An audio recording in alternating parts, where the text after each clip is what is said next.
O Senhor é bom. Amém. Amém. Glória a Deus. Jesus.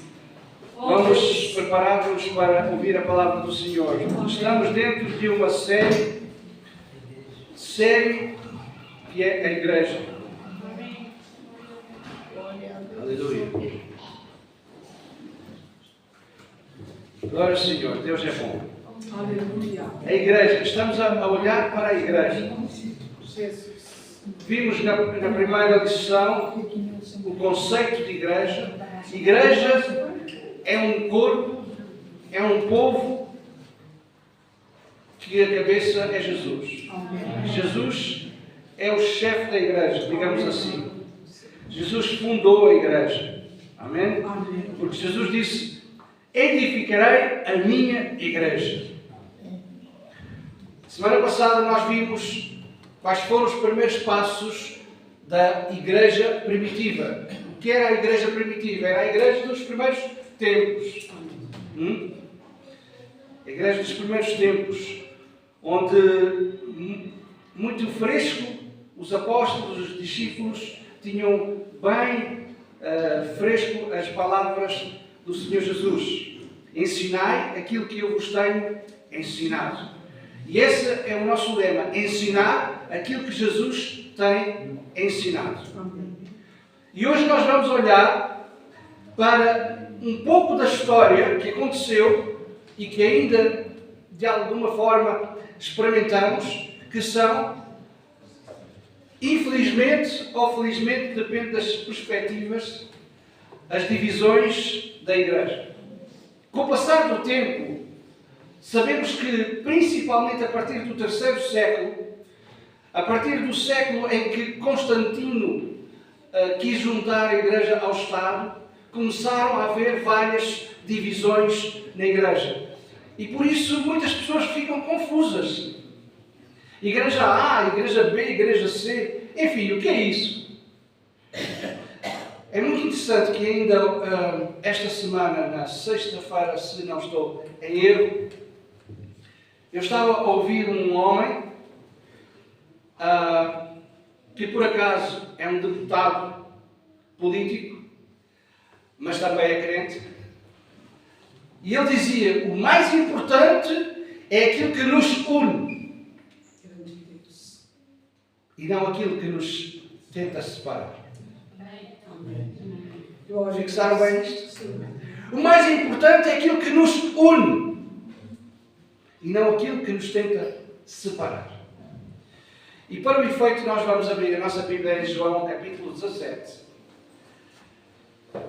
Sabemos, enquanto os irmãos procuram, sabemos que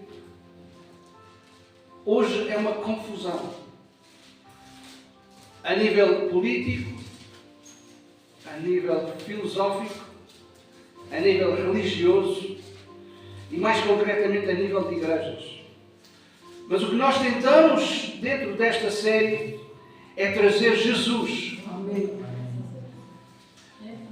Jesus, ele disse o seguinte, no Evangelho de João, capítulo 17, é a oração que Jesus faz ao Pai Deus. Vamos olhar, nós podemos ler todo o texto, mas demora muito tempo, podem ler em casa. Vamos ler o verso 21. Dentro desta oração, digamos que é a oração que Jesus tem a favor de todos nós em relação ao Pai. E ele diz: a fim de que todos sejam um. E como és tu, ó Pai, em mim e eu em ti, também sejam eles em nós, para que o mundo creia que tu me enviaste. Amém. A questão é mesmo esta. Tantas confusões para quê? Tantas divisões para quê? Tantas opiniões para quê? Jesus fez uma oração e disse que todos sejam um, como eu e tu somos um. E infelizmente, durante a história da vivência da Igreja, cada um quis tomar o seu partido, cada um, na sua opinião sectária, quis dizer: eu é que acho que tenho razão. E nunca se questionou o que é que Deus acha. É uma confusão o mundo, não é? Eu direi mais, é uma confusão as religiões. Eu não gosto de religião. Mas eu faço tudo para ter uma relação com Deus. Amém. A religião não nos leva ao céu. Dizia um sábio que a religião é o esforço do homem para alcançar Deus. O homem faz tudo, procura fazer tudo para alcançar Deus, ou para alcançar o sobrenatural, ou para alcançar as divindades. Mas a Bíblia, que é a palavra de Deus, diz-nos que Deus amou o mundo de tal forma que deu o seu Filho único para que todo aquele que nele crê não se perca, mas tenha a vida eterna. A Bíblia também diz que Ele é o único caminho, a única verdade e a única vida. Então não há mais nenhum caminho, não há mais nenhuma verdade e, consequentemente, não há mais outra vida, só há uma. Em Deus. Amém. E a história da Igreja nos conta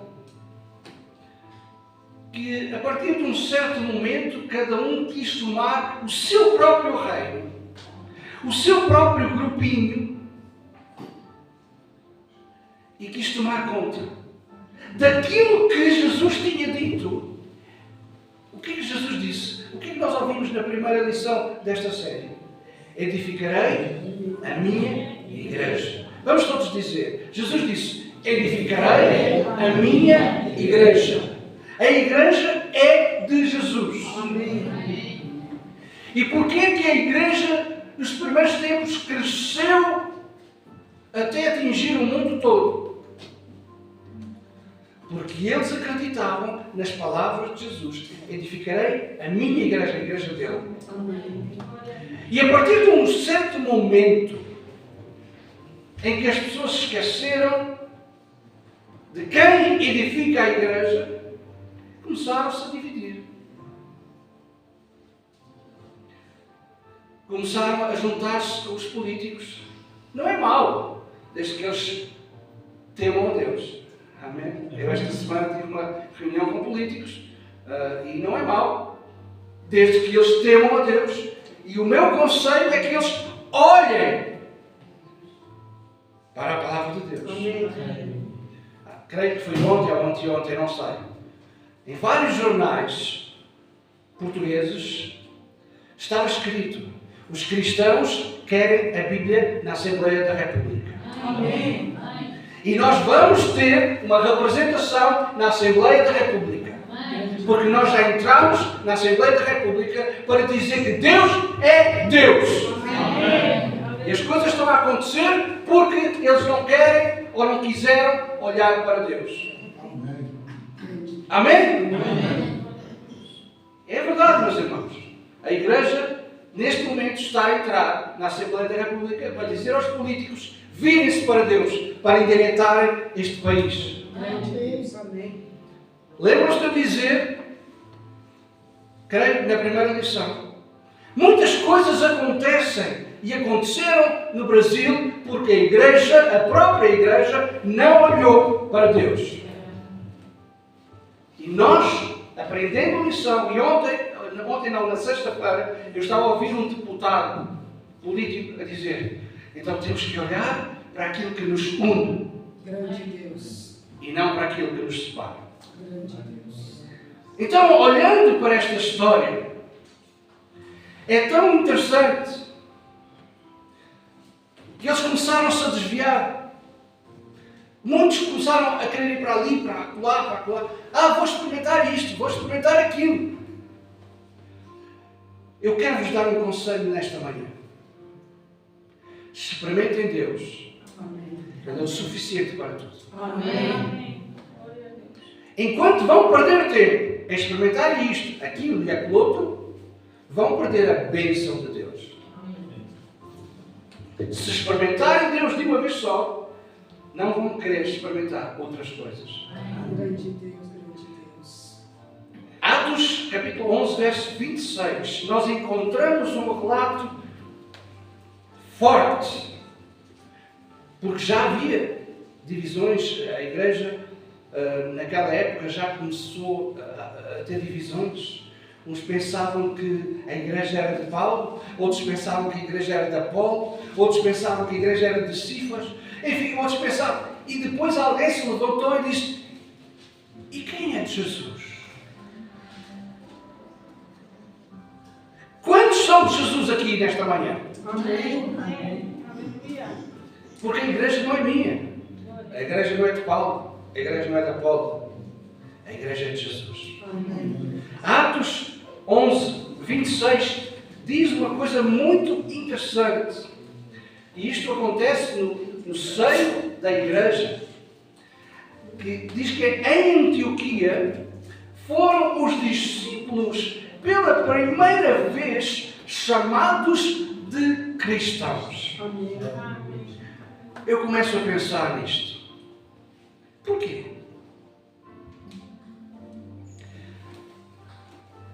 Agora, recentemente, é muito costume as pessoas dizerem assim: ah, eu vou, passo a expressão, à minha igreja. Não, a igreja não é sua primeiro. A igreja é de Jesus. Amém. Outros dizem assim: eu vou à casa de oração. Está mais correto. Porque Jesus disse: a minha casa será chamada casa de oração. Amém. E outras pessoas ainda dizem: eu sou da Assembleia de Deus, eu sou batista, eu sou católico, eu sou anglicano, eu sou luterano. Isto é a mesma coisa que se passava nesta época. E quem é de Jesus? Defendemos placas, defendemos bandeiras e não defendemos o fundador da igreja. Não olhamos para quem fundou a igreja. O escritor aos Hebreus diz: olhando para Jesus, autor e consumador da fé. Se você tem fé hoje, é porque Jesus colocou uma semente de fé. A Bíblia diz. Por muita pequena fé que você tenha, a pequena fé que você tem foi colocada por Deus, diz a Bíblia. Então, e agora? Olhando para esta história triste que a igreja se dividiu, e há tanta confusão, pessoas a saírem da rota, pessoas a se desviar do alvo. Sabe que desviar do alvo é verdadeiramente o conceito de pecado. Estão todos a olhar para mim. Fixem bem aquilo que eu vou dizer agora. É muito costume a religião dizer: você está em pecado. O que é isso? O que é isso? Na verdade, pecado é errar o alvo. Como assim? Quem é que entendeu? Amém. Quem é que não entendeu? Eu vou explicar. Se você não olha para Deus, errou o alvo. Logo aí, já está em pecado. Ah, mas pecado não é matar, roubar, mentir. Não. Não. Não. Não. Não. Isso é consequência de você errar o alvo. Você errou o alvo, aí começa a fazer as neiras. Porque o pecado é concebido quando você deixa de olhar para Deus. Tudo o resto é consequências. Já pensou nisso? Quando Adão e Eva são tentados no jardim do Éden, Deus tinha falado com eles: olha, ali não é para tocar, não é para comer. Eles já tinham a palavra, não é? Quem é que tem a palavra? Quem é que tem a palavra? Amém. Vocês têm a palavra? A palavra está aqui. A palavra é a Bíblia. Não é? A Bíblia diz que Jesus é o caminho, a verdade e a vida. Se eu fugir deste alvo, eu já estou em pecado. E tudo o que eu fizer a partir daí é consequência de eu ter fugido do alvo. Faz sentido? Então não se julgue uns aos outros. Não aponte o dedo. Quando alguém aponta o dedo, vamos fazer este exercício. Façam assim. Façam assim para mim. Quantos dedos estão apontados para vocês? Pois é. Quando aponta um dedo, olha, logo 3 é apontado para você. Então não erra. Não vamos errar o alvo. Não vamos desviar do propósito que Deus tem para cada um de nós.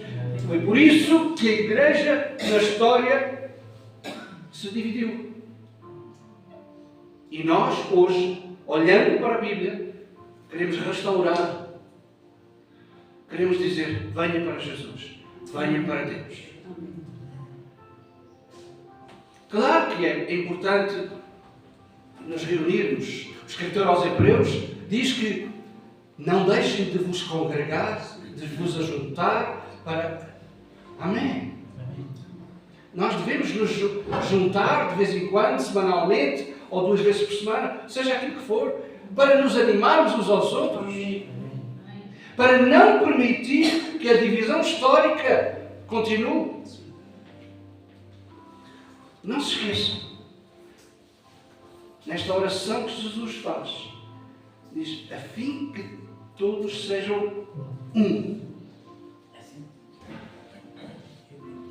Qual é a visão de Jesus nesta oração?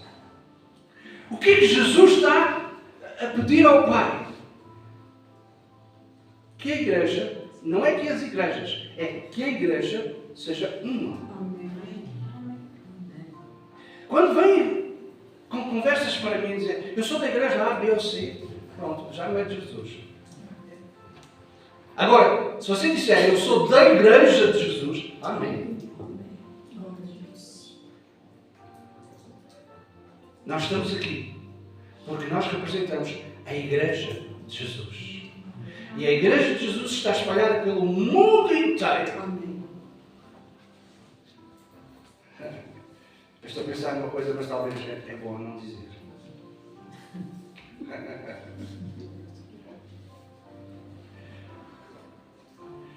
A igreja é universal, sabia? Vá ao dicionário e veja o que é que isso quer dizer. Só que muita gente interpreta isto de forma errada. E a religião que foi construída a partir do 3º século e outras religiões que foram construídas a partir do 3º século foi porque erraram o alvo, não sabendo a definição da Igreja Universal. Quem quiser saber o que é a Igreja Universal, vá ao dicionário. Depois digam para a semana. Mas, pois é verdade. Jesus disse que todos sejam um. Que todos sejam um. Era o que este irmão querido estava a dizer aos pastores na Assembleia da República. Mais importante é aquilo que nos une do que aquilo que nos separa. E nós olhamos sempre, infelizmente, Porque este irmão faz aquilo, porque aquele irmão faz aquilo outro, porque veste assim, porque veste assim, cozido e frito. Olhe para Jesus que está no seu irmão. Ore por ele se acha que ele não está assim muito bem. Dê-lhe uma pancadinha nas costas. Acorda. Nós temos que olhar para Jesus crendo que Ele começou a boa obra e Ele que começou a boa obra a aperfeiçoará até ao dia de Jesus Cristo. Amém. Eu lamento, agora vou dar uma graça para vocês. Eu lamento dizer-vos, mas todos estamos em obras. Quantos irmãos aqui trabalham na construção civil? Façam assim. Ok. Então, vocês sabem que é andaimes, não é? Pois é. Vocês andam em andaimes todo o tempo e têm que pôr lá a placa, estou em obras. Que é para quando as pessoas apontarem o dedo, faz isto, estou em obras. Aquele que começou a boa obra, a aperfeiçoará até à sua volta. Então não critique. Não diga mal. Olhe para Deus. Nesta manhã nós estamos aqui a dizer que a Igreja, em muitos pontos históricos, errou, se desviou, fez coisas que não devia fazer, mas estamos a dizer: vamos correr com paciência a carreira que nos foi proposta. Perante isto, haverá esperança? Haverá resposta? Sim. Jesus é o mesmo. A oração de Jesus ainda é válida ainda hoje, a fim de que todos sejam um. Quem é que está vivo aqui? Quem é que está vivo aqui? Ok, eu vou orar pelos mortos logo a seguir. Então, se você está vivo, diz o ditado que enquanto há vida, há esperança. Então há esperança da restauração, há esperança da perdão, há esperança para um caminho novo. O que passou, passou.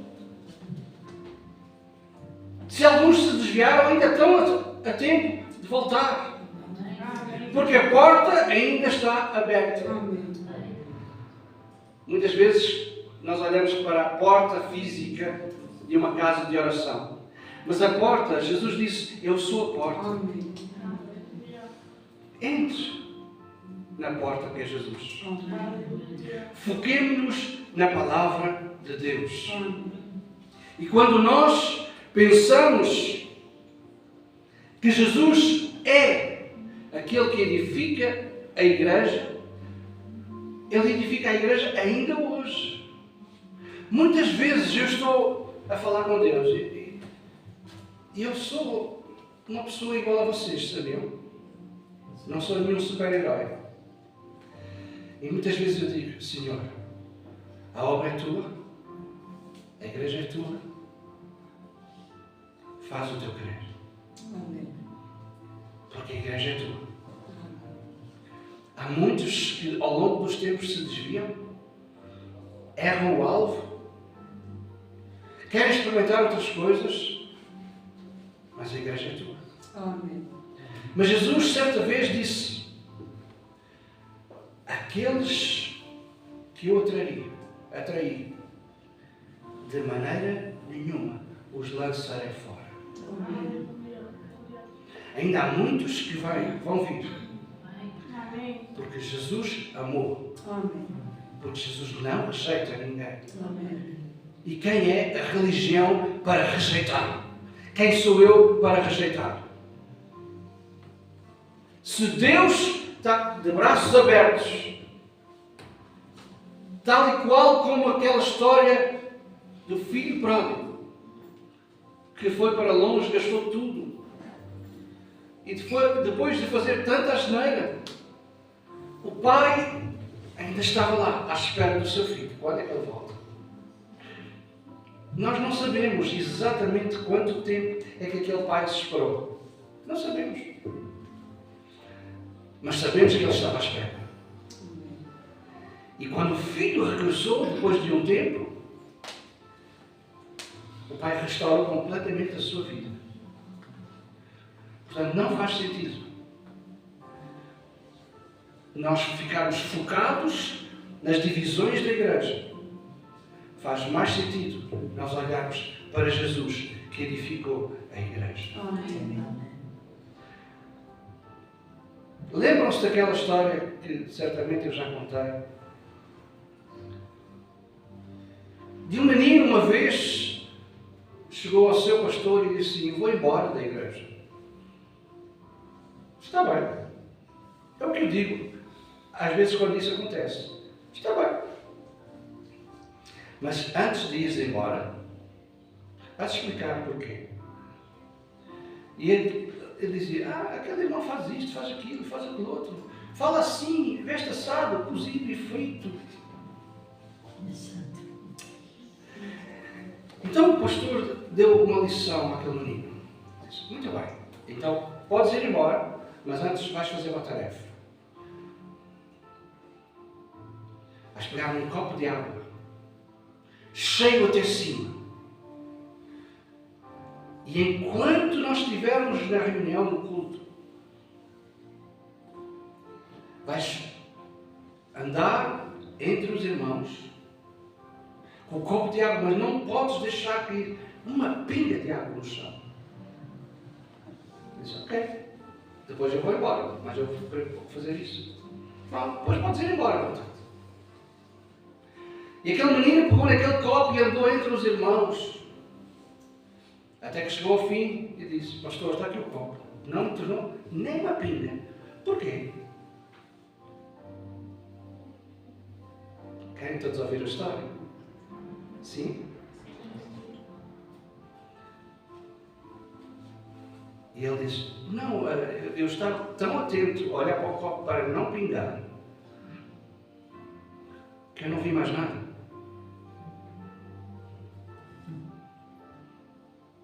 Se você estiver mesmo atento a olhar para Jesus, você não vê o defeito do seu irmão. Não vê a falha do seu irmão. Para onde você está a olhar? Eu torno a relembrar, o autor aos Hebreus diz: olhando para Jesus, autor e consumador da fé.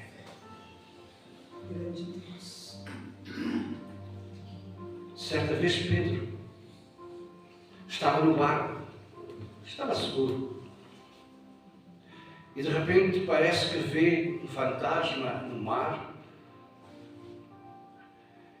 e Pedro de repente fica assim meio confuso e diz: bom, parece-me que é Jesus. Jesus, se és tu mesmo, manda-me ir ter contigo. Jesus disse: vai. E a história diz que Pedro saiu do barco e começou a andar sobre as águas. As águas desta vida que todos nós andamos. E quantas vezes não afundamos como Pedro afundou? Porquê que Pedro afundou? Já pensaram nisso? Pedro andou ou não andou sobre as águas? Sim ou não? Porquê que de repente ele afundou? Deixou de olhar para Jesus. É isso. Quando você afunda, desfocou, errou o alvo e afundou. Mas Pedro não morreu afogado, pois não? Não. Estava lá Jesus. Vem lá. E é assim que Jesus faz. Não olhe para os erros, não olhe para as divisões, não olhe para as diferenças. Olhe para aquilo que nos une. Amém? Amém? Jesus é o caminho, a verdade e a vida. E Ele orou ao Pai, e esta oração que Ele orou ao Pai ainda está em vigor hoje, para que todos sejam um. E eu creio nisto. nestes últimos tempos que nós estamos a viver. Eu creio no poder da oração. Muitas pessoas perguntam e já perguntaram porque é que nós oramos muito, porque é que nós cantamos muito, porque nós acreditamos no poder da oração e do louvor. Nós acreditamos que quando nós oramos, Deus ouve e Deus responde. Quantos querem olhar para Jesus nesta manhã e dizer: Senhor, eu quero somente olhar para Ti? Quantos? Quantos querem? Fiquem de pé. Glória a Deus. Bendito é o Senhor. Amém. Senhor, nesta manhã, nós oramos